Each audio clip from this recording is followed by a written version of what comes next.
Look, I wasn't planning on going to war with my HOA. Mostly because I wasn't even in the HOA. But as it turns out, that doesn't matter when you've got a Karen with a clipboard and way too much time on her hands. It all started when I moved into a nice little house on the edge of a well-manicured neighborhood. My place was technically outside the HOA's jurisdiction, meaning I didn't have to pay their fees or follow their insane rules, like approved shades of beige for house exteriors. Seriously, life was good, peaceful, until she showed up. I had just finished unloading the last box when I heard it. The sound of doom. A sharp, authoritative knock knock knock on my front door. The kind of knock that lets you know you're about to deal with someone who thinks they're important. I opened the door, and there she was, Karen. Mid-50s, haircut sharper than my pocket knife, and a permascowl that suggested she hadn't enjoyed a single moment of her life. She clutched a clipboard like it was a scepter and adjusted her glasses in a way that screamed, "I'm about to ruin your day." "Hello," she said, all fake sweetness and strained politeness. "I'm Karen, the president of the HOA. Welcome to the neighborhood. I just wanted to go over some of the rules with you." I blinked. Thanks, but I'm not part of the HOA. She gave a short, clipped laugh like I had just said the dumbest thing in the world. "Oh, I know. But, you see, it's really better for everyone if we're all on the same page. Wouldn't you like to be part of a community?" "Oh, here we go." "Yeah, I'm good," I said, already inching the door closed. Karen's hand darted out to stop it. "Now, I do need to let you know about some of our expectations," she continued, flipping through her clipboard. "For example, we have very specific guidelines on lawn care.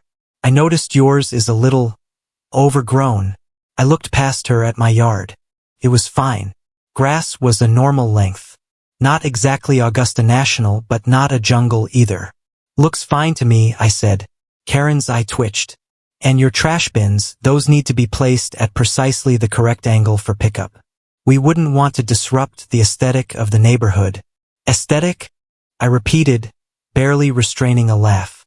"Lady, I saw a minivan on cinder blocks 2 houses down." Her smile froze. "Oh, that's different. The McKinleys have been here for years." Of course. Classic HOA favoritism. "Well, thanks for the chat, Karen," I said, finally pushing the door closed. I figured that was the end of it. Oh, how naive I was. A few days later, I found a bright orange violation notice taped to my door. "Lawn not up to code. Must be trimmed within 48 hours. I crumpled it up and tossed it. Then came the letter in my mailbox. "As a valued member of our community, we strongly encourage you to consider joining the HOA for the sake of harmony and cohesion." Yeah, hard pass. Then Karen started getting creative. One morning, I walked outside to find a second trash bin sitting next to mine. A bright yellow recycling bin that I did not own. Karen appeared instantly like some kind of suburban cryptid. "Oh, I see you got your recycling bin," she chirped. "It's required in our neighborhood." I frowned. "I didn't sign up for this." "Well, I signed you up," she beamed. I stared at her. That's not how that works." "Oh, but it's so much easier if everyone participates," she gushed. "The fee will just be automatically added to your—" "No." Her smile flickered. "But, no." Her hands clenched around her clipboard. "Well, that's very disappointing." She stormed off. But apparently no wasn't in Karen's vocabulary, because things escalated. First, my trash mysteriously wasn't collected for 2 weeks. Then, someone, I wonder who, started lodging noise complaints about my unruly behavior. You know, like mowing my lawn at noon or playing music at a reasonable volume on a Saturday. Then, the big one, she called the cops on me. One evening, I was sitting on my porch, minding my own business, when 4 squad cars rolled up like I was running a meth lab. Cops stepped out. "Sir, we received a report about a suspicious individual trespassing on this property." I sighed. "I own this property." Karen materialized from the shadows like a demon summoned by pure spite. "Oh, officer, thank goodness you're here," she gushed. "This man has been causing trouble since he moved in." The cop turned to me. "Can you prove you live here?" I wordlessly pulled out my ID and pointed at my mailbox. which had my last name plastered on it. The officer sighed. "Ma'am, this is his house." Karen's face twisted. "Well, I thought he was trespassing." "You can never be too careful these days, officer." The cop gave her a long, tired look.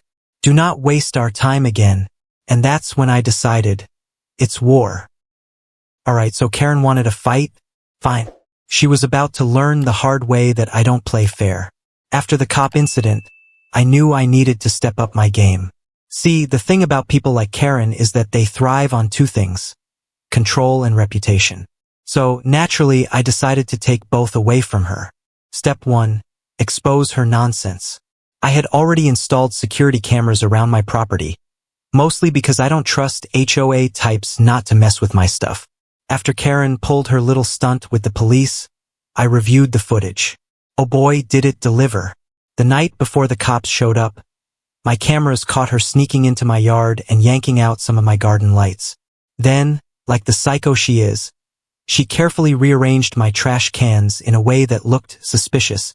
And for the grand finale, she stood on the sidewalk, stared at my house like some kind of deranged owl.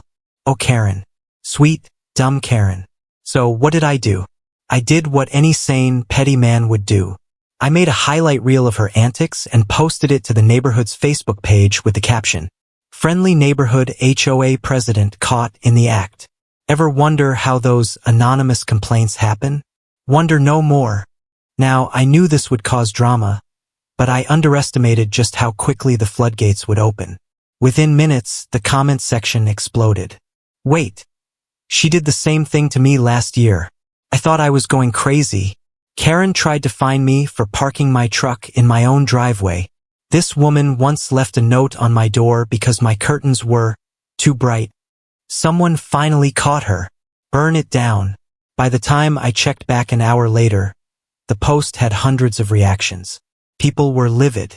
Turns out, Karen had been pulling this crap for years, and the only reason no one fought back was because she was the HOA president and had threatened to fine or harass anyone who complained. Oh, but the best part? She saw the post. It was glorious. The next morning, I heard the dreaded knock knock knock at my door. I didn't even have to check. I already knew.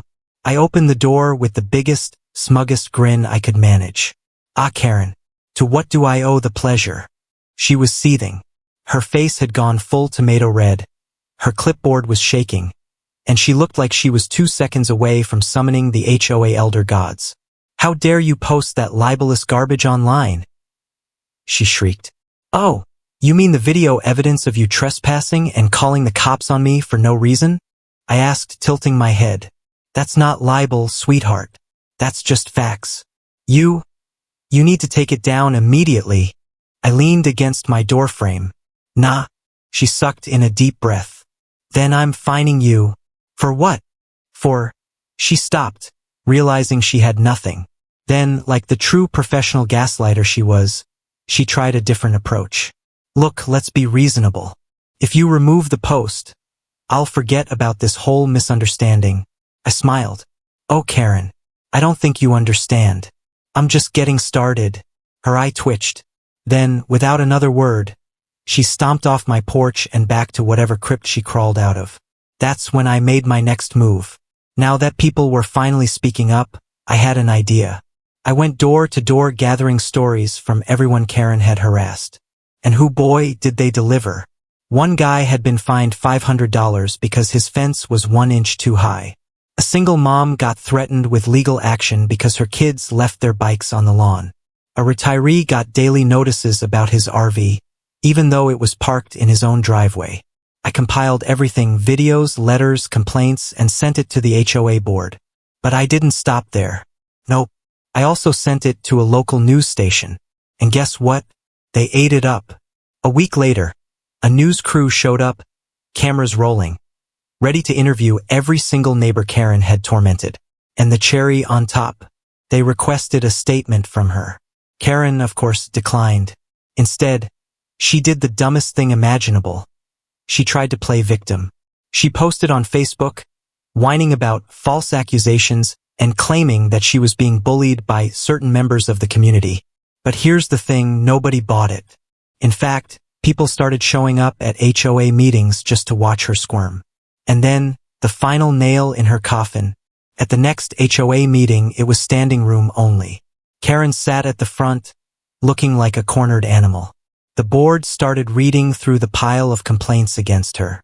Then, the HOA treasurer, who apparently hated Karen just as much as we did, pulled out the financial records. Turned out, Karen had been pocketing HOA funds for years. Gasps. Murmurs. Then, someone in the back actually cheered. She tried to defend herself, but nobody was listening. Within minutes, the board unanimously voted her out. And the best part? Someone called the state HOA regulatory office. They launched an official investigation. And just like that, Karen was done. A month later, she moved, aka fled in disgrace, to another town. The HOA got a new, actually sane president, and suddenly, life in the neighborhood got a lot better. And me?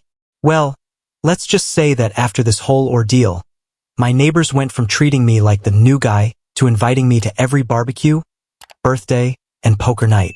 So Karen, if you're reading this from whatever HOA hellhole you've crawled into next, I hope your clipboard breaks.